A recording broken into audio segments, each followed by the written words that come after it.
మేడా అలానే అక్కడ నెలకొన్నటువంటి పరిస్థితుల నేపథ్యంలో కొంత అసంతృప్తికి లోనైనట్లుగా తెలుస్తోంది. మేడా విషయం పైన పార్టీ కూడా ఒక స్పష్టత ఇవ్వకుండా అక్కడ ఆకే పార్టీ పేరు కూడా తెరపైకి తీసుకొచ్చింది. సో ఇక్కడ పార్లమెంటు ఎంపీగా ఉన్నటువంటి మిథున్ రెడ్డి సూచన అనేటువంటిది ఒకటి వస్తోంది. సో అక్కడ ఆయనకు చెప్పి మళ్ళీ పేరు మార్చి మళ్ళీ మంత్రి పదవి ఇస్తామని రకరకాల గందరగోళ పరిస్థితులు ఉంది. ఎందుకు కడప జిల్లాలో కావచ్చు, ఉమ్మడి కడప జిల్లాలో ఎలాంటి పరిస్థితులు ఉన్నాయి?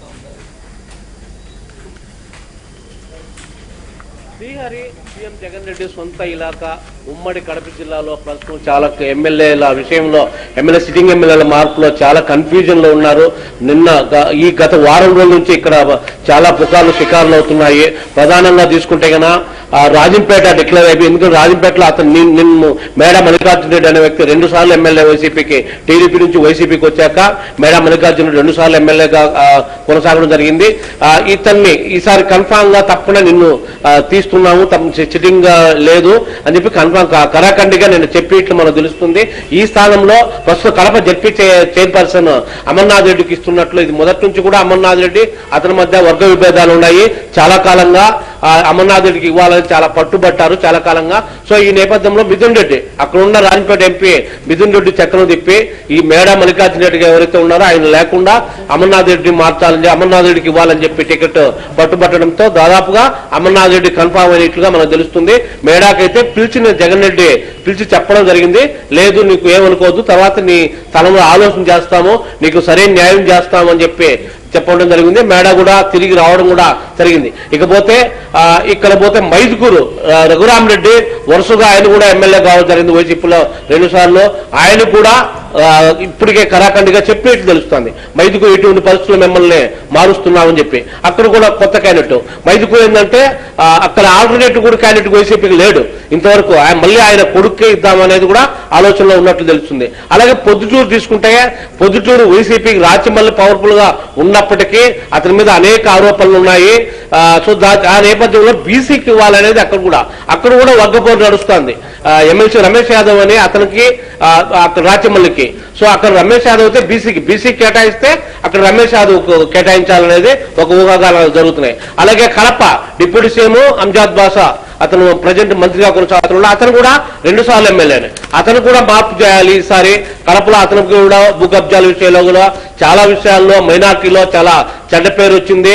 సో ఇక్కడ కూడా మార్పు చేయాలి అనేది కడప కూడా లిస్ట్ లో ఉంది. ఇక్కడ కూడా ఆల్టర్నేటివ్ క్యాండిడేట్ ఇప్పటి వరకు లేరు. అయితే చిన్న ద్వితీయ స్థాయి నాయకులు అయితే కడప నగరంలో పుట్టుకొచ్చారు. ఇక్కడ కూడా అంజాద్ బాష్ని కూడా మార్చాలనేది కూడా ఒక టాక్ అయితే నడుస్తున్నది.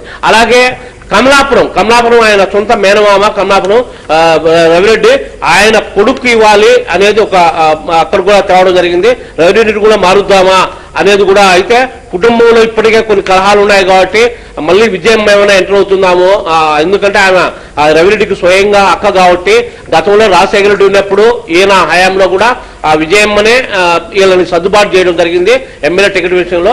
సో ఆయన కూడా తీసి ఈసారి సిట్టింగ్ గా తీసేసి కొడుకు ఇవ్వడమా లేకపోతే బయట వ్యక్తులకు ఇవ్వడం అనేది అది కూడా ఆలోచన చేస్తుంది. సో మొత్తం మీద 5-6 నియోజకవర్గాలు ఇలా కడప జిల్లాలో జరుగుతాయి.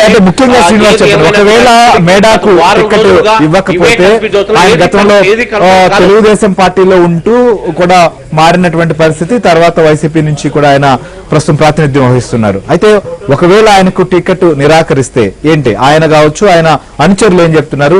రాబోయే రోజుల్లో రాజంపేట అనేటువంటిది, రాజంపేట పార్లమెంట్ పరిధిలో ఇది ఒకటే కాదు, అటు పీలేరు నియోజకవర్గంలో ఉన్నటువంటి సిట్టింగ్ విషయంలో కూడా ఇలాంటి చర్చ జరుగుతోంది. ఇక మదనపల్లిలో కూడా ఈ రకమైనటువంటి చర్చలు కూడా ఉంది. సో కాబట్టి మేడా రాజకీయ భవిష్యత్తు ఏంటి? ఆయన ఏమన్నా అనుచరులకు కావచ్చు లేదా వారికి ఏమన్నా ఇప్పటికే దీనికి సంబంధించి ఏమన్నా సమాచారం ఇవ్వడం అలాంటివి ఏమన్నా జరిగిందా?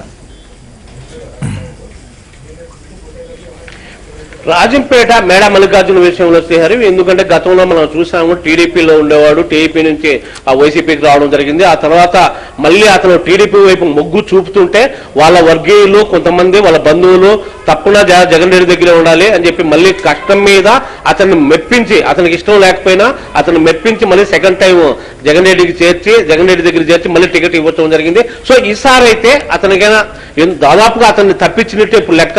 ఈసారి అయితే మేడా మల్లికార్జున రెడ్డి అనే వ్యక్తి వైసీపీలో ఉండే ప్రసక్తే లేదని వాళ్ళ వర్గీయులు చెప్తున్నారు.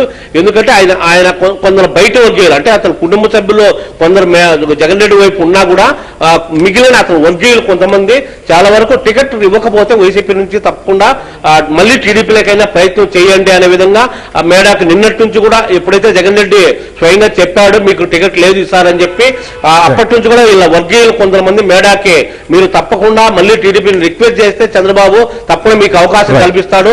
అందులో ఇక్కడ రాజంపేటలో అంత టీడీపీ చెప్పుకోదగ్గట్టు క్యాండిడేట్ లేరు, తప్పకుండా మీరు వస్తే టికెట్ ఇస్తారనేది కూడా వాళ్ళ వర్గీయులు చెప్తుండడంతో మేడా మళ్ళీ కూడా టీడీపీలు పోయే అవకాశాలు